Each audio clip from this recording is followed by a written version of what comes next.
हाय people, welcome back. सो thumbnail से आपको पता चल ही गया होगा कि ये वीडियो किस बारे में है। तो इस वीडियो में I will talk more about the management consulting role. तो 5 पार्ट्स होंगे इस वीडियो के। फर्स्ट पार्ट में I will talk about how to apply for management consulting role.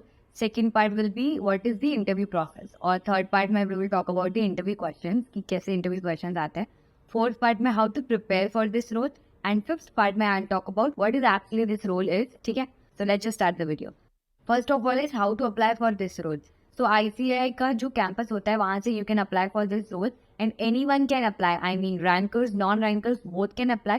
तो बेसिकली प्रोसेस ये होता है कि ICAI की कैंपस वेबसाइट पे आपको अपना रिज्यूमे बना के डालना होता है और बाकी सारी इन्फॉर्मेशन फिल करनी होती है। तो उसके बेसिस पे जो कंपनी होती है वो आपको शॉर्टलिस्ट करेगी। So it is not like that कि ये कंपनी सिर्फ रैंकर्स को शॉर्टलिस्ट करेगी, नहीं, non-rankers, rankers both can get the chance to be shortlisted. Otherwise, if there is someone who already holds some years of post-qualification experience, they can also apply for this role from the website. So on the website, you can find out the whatever job vacancies are there for this.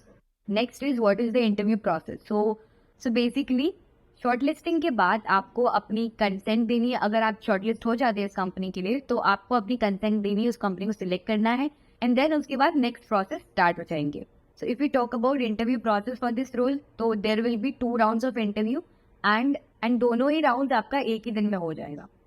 Third part is what are the kind of interview questions which were asked. So what I observed इस role में कोई consistent questions नहीं रहते, कोई consistent area नहीं रहता। Some people get asked mostly on the case-based questions. Some people get asked questions based on their articleship. Some people get other questions like SWOT questions or situational questions. तो आपको overall सब कुछ prepare करना पड़ेगा। 3 areas में questions हो सकते हैं। Firstly is case based question, secondly questions based on your articleship experience, based on your industrial training experience, और थर्डली क्वेश्चंस हो सकते हैं जनरल क्वेश्चंस लाइक आपका स्ट्रेंथ, वीकनेस, सिचुएशनल क्वेश्चंस, जिसके बारे में भी हम बात कर सकते हैं कि क्या होता है सिचुएशनल क्वेश्चन।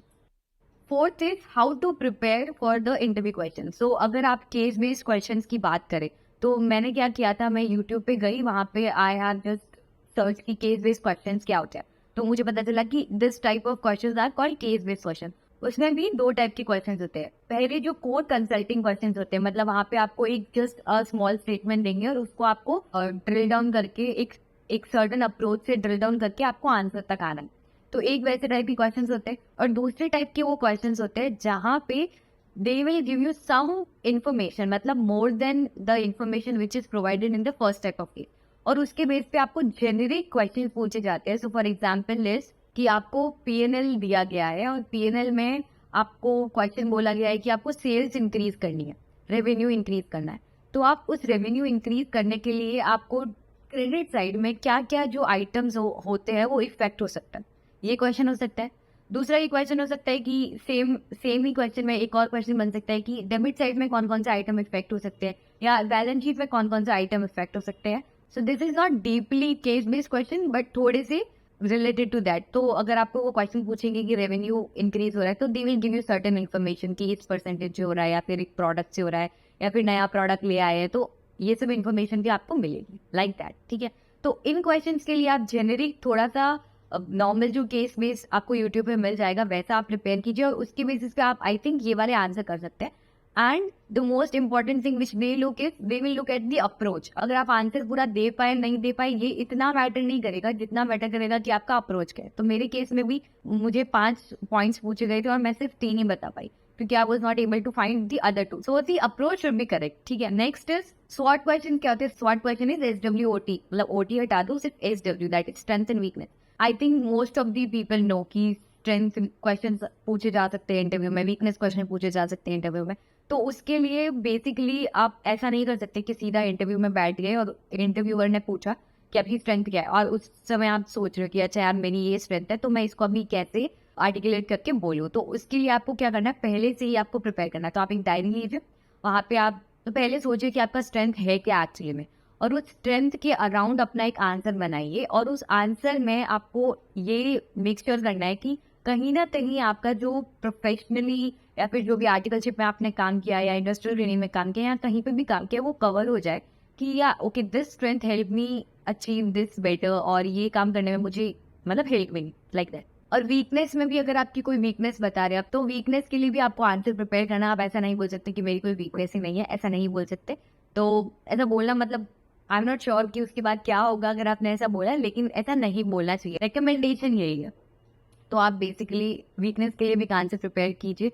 तो वीकनेस के लिए क्या हो सकता है, मतलब ऐसी वीकनेस होनी चाहिए जो आपकी फील्ड से रिलेटेड ना हो, मतलब आपके काम से रिलेटेड ना हो। ऐसी वीकनेस नहीं बोल सकते कि मुझे नंबर्स से थोड़ा सा अच्छा नहीं लगता, तो ऐसा नहीं हो सकता क्योंकि आपकी जॉब में आपको नंबर्स से डील करना है, तो वो नहीं बोल सकते। ऐसी वीकनेस बोलिए जो बेसिकली आपकी पर्सनल लाइफ से रिलेटेड हो। दैट इज की एग्जाम्पल हो गया कि आप स्ट्रेस ज़्यादा ले रहे हो, तो आप ये बोल सकते हैं कि मेरी ये वीकनेस है कि मैं थोड़ा सा स्ट्रेस ज़्यादा ले लेती हूँ या फिर प्रेशर में आ जाती हूँ। उसके साथ साथ आपको ये बहुत अच्छे से मेक श्योर करना है कि ऐसे नहीं कि सिर्फ वीकनेस बोल के बता दी उनको, और फिर अगर आप ज़्यादा स्ट्रेस लेते हो, प्रेशर लेते हो, तो वो आपसे हैंडल नहीं कर पाओगे, हम आपको ये जॉब ही नहीं देंगे। तो ऐसा नहीं करना है आपको।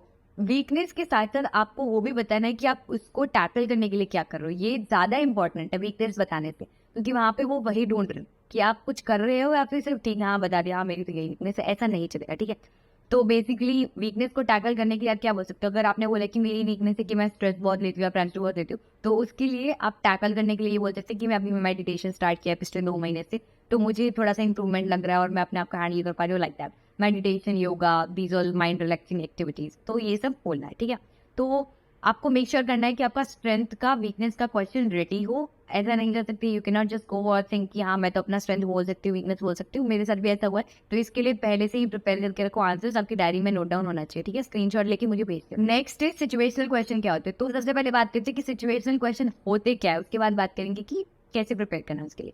तो सिचुएशनल क्वेश्चन क्या होंगे कि वो आपको कोई भी एक सिचुएशनल रैंडमली भी दे सकते हैं, मतलब हाइपोथेटिकल दे सकते हैं, या फिर कोई एग्जिस्टिंग सिचुएशन आपके साथ कोई उसके बारे में पूछ सकता है। कैसे, तो ये क्वेश्चन ये बन सकता है कि आप अपने एग्जाम रूम में बैठे हो, आपका दोस्त भी बैठा है और आप दोनों एग्जाम दे रहे हो, लेकिन आपने नोट किया कि आपका जो दोस्त है वो चीटिंग कर रहा है। तो अभी आप इस सिचुएशन में क्या करोगे, ये क्वेश्चन आता है। तो उस केस में आपका आंसर क्या होना चाहिए। तो मुझे ये क्वेश्चन पूछा गया था मेरे इंडस्ट्रियल ट्रेनिंग इंटरव्यूज के दौरान। तो उस केस में मैंने ये आंसर दिया था कि I just report to the teacher कि मेरा दोस्त चीटिंग कर रहा है। ठीक है, दोस्ती पे क्या रेपोकशंस होंगे वो मैंने डिस्कस नहीं की, लेकिन हाँ ऐसा आपको ऑनेस्ट आंसर देना। Basically they are looking for some honesty, मतलब आपके अंदर वो वैल्यू ढूंढ रहे हैं, तो उसके बेसिस पे आपको आंसर देना पड़ेगा। आप भावनाओं में नहीं बह सकते कि मेरा दोस्त चीटिंग करा तो करने दो वैसे। ठीक है, नेक्स्ट इज वो आपको ये पूछ सकते हैं कि ड्यूरिंग योर आर्टिकलशिप आपको ऐसा कोई इंसिडेंट हुआ जब आपका जो सीनियर है उससे आपका डिफरेंस ऑफ ओपिनियन हो, और अगर ऐसा हुआ है, मतलब इवन नहीं हुआ है तो भी आपको बोलेंगे कि अगर ऐसा होता तो आप कैसे उसको हैंडल करते हैं। तो मुझे भी ऐसा क्वेश्चन पूछा गया था, इसलिए मैं बता रही हूँ। तो उस टाइम पे आप कैसे आंसर कर सकते हैं। तो इसमें आंसर इस वे में जाना चाहिए कि सामने वाला आपके अंदर वैल्यूज ढूंढ रहा है, तो आपको उनको वैल्यूज देनी भी कि ये वैल्यूज हैं, मैं इस तरह से सॉल्व करूंगा। तो इसको सॉल्व करने के लिए आप ऐसे बोल सकते हैं कि अगर मेरा और मेरे सीनियर के बीच में डिफरेंस ऑफ ओपिनियन है, तो हम लोग एक बार बैठ के डिस्कस कर सकते हैं, मेरे ओपिनियन क्या है, उसका ओपिनियन क्या है, और फिर हम लोग अंडरस्टैंडिंग पे आ सकते हैं कि टोटल ओवरऑल ये अंडरस्टैंडिंग है और ये ओपिनियन होना चाहिए। और अगर हम लोग अंडरस्टैंडिंग पे नहीं आते, हम अग्री नहीं होते, तो हम लोग अपने अपने ओपिनियन के साथ वी कैन गो अहेड, और in any other case we can talk to our seniors, और उनका गाइडेंस लेके हम लोग डिसाइड कर सकते हैं कि व्हाट इज द करेक्ट और should be the correct one. तो इस वे में आपको थोड़ा सा डिप्लोमेटिक भी हो सकते हो आप, लेकिन थोड़ा सा क्लियर भी रहना है। ऐसा नहीं कि पूरा ही डिप्लोमेटिक आंसर दे दिया तो वो समझेगी कि आप बहुत कंफ्यूज हो, क्लियर नहीं हो। तो थोड़ा सा क्लियर वे में आंसर देना है। आपको जो लगे नॉर्मली थोड़ा सा बोल सकते हैं, ऑनेस्टली जवाब देंगे तो बेसिकली ज्यादा अच्छा रहेगा, बिकॉज इंटरव्यू कैसा है उस पर डिपेंड करता है वो कैसे लेता है इस आंसर्स को। तो ये बहुत ही सब्जेक्टिव क्वेश्चन रहते हैं और सब्जेक्टिव आंसर्स भी रहते हैं, और how the interview will take this वो भी सब्जेक्टिव है। ठीक है, तो ऐसे बहुत सारे सिचुएशनल क्वेश्चंस हो सकते हैं कि ऐसा कौन सा इवेंट है आपके आर्टिकलशिप में जहाँ पे आपको आपके सीनियर ने आपको प्रेज किया हो।